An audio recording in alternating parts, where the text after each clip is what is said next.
दोस्तों, आज हम बात करेंगे कि ऐसे इंजेक्शन के बारे में जो पशु चिकित्सा में सबसे ज़्यादा उपयोगी है, जिसके बिना शायद पशु चिकित्सा ही अधूरी है। जी हाँ दोस्तों, वो इंजेक्शन है oxytetracycline. Oxytetracycline injection tablet form में भी आता है और इंजेक्टेबल फॉर्म में भी आता है, यानी इसका इंजेक्शन भी आता है और इसकी टेबलेट भी आती है। आज के इस वीडियो में हम बात करेंगे ऑक्सीटेट्रासाइक्लिन के इंजेक्शन फॉर्म के बारे में। ऑक्सीटेट्रासाइक्लिन के इंजेक्शन फॉर्म की बात करें तो इसमें भी ये दो प्रकार का होता है। एक होता है 50 mg पर ml वाला जो नॉर्मली होता है, और दूसरा इंजेक्शन जो है वो होता है 200 mg पर ml वाला जो होता है लॉन्ग एक्टिंग, जिसे LAB कहते हैं।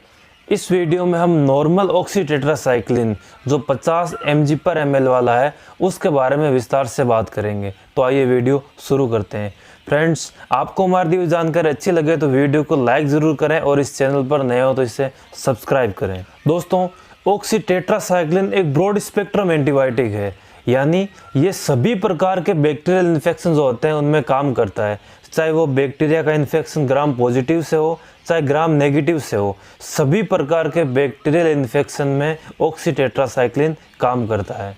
इसके अलावा कई प्रोटोजोल डिजीज़ में भी इसका शानदार रिजल्ट मिलता है। वायरल डिजीज़ में भी ये बहुत अच्छे से काम करता है। यानी ये इंजेक्शन प्रोटोजोल, वायरल और बैक्टीरियल सभी प्रकार के इन्फेक्शन में बहुत बढ़िया काम करता है। यानी इस इंजेक्शन को हम लगभग सभी बीमारियों में यूज़ कर सकते हैं।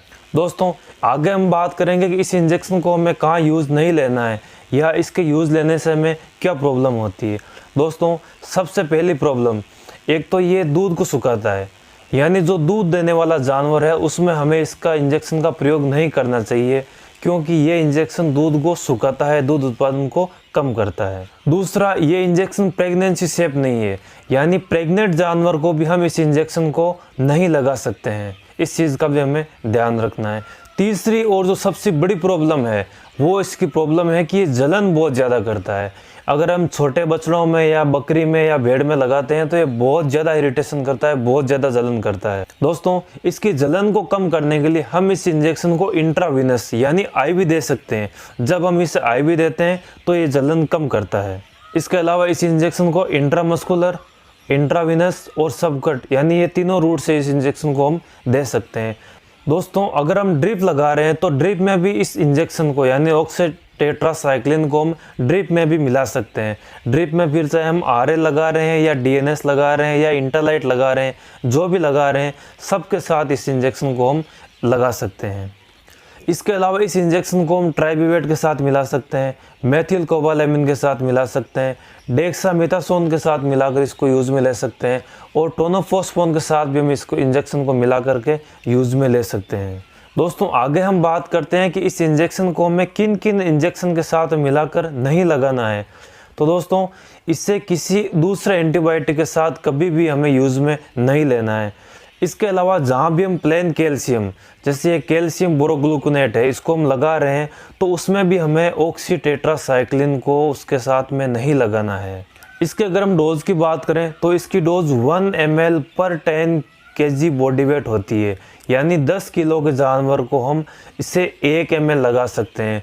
फिर चाहे वो भेड़ बकरी है या गाय भैंस है, सभी में इसकी डोज समान रहती है। इस इंजेक्शन दोस्तों स्टोरेज की बात करें तो ये रूम टेम्परेचर पर स्टोर रहता है। ये ना तो फ्रिज में रखा जा सकता है और ना ही इसे धूप में रखना है। इसके अलावा इस इंजेक्शन को घाव भरने के लिए भी काम में लिया जाता है। अगर शरीर पर कहीं भी कोई घाव है और वहाँ हम इस इंजेक्शन को उसके ऊपर लगा देते हैं, घाव के ऊपर लगा देते हैं, तो घाव में भी इसका बहुत बढ़िया रिजल्ट मिलता है। इसके अलावा इससे आँख में और कान में भी अगर कोई घाव है या कोई प्रॉब्लम है तो वहाँ भी हम इससे कान के अंदर भी यूज़ ले सकते हैं। इसके अलावा इसको हम इंट्रामेमरी यानी थनों में भी इस इंजेक्शन को ऑक्सीटेट्रासाइक्लिन को हम यूज़ में ले सकते हैं।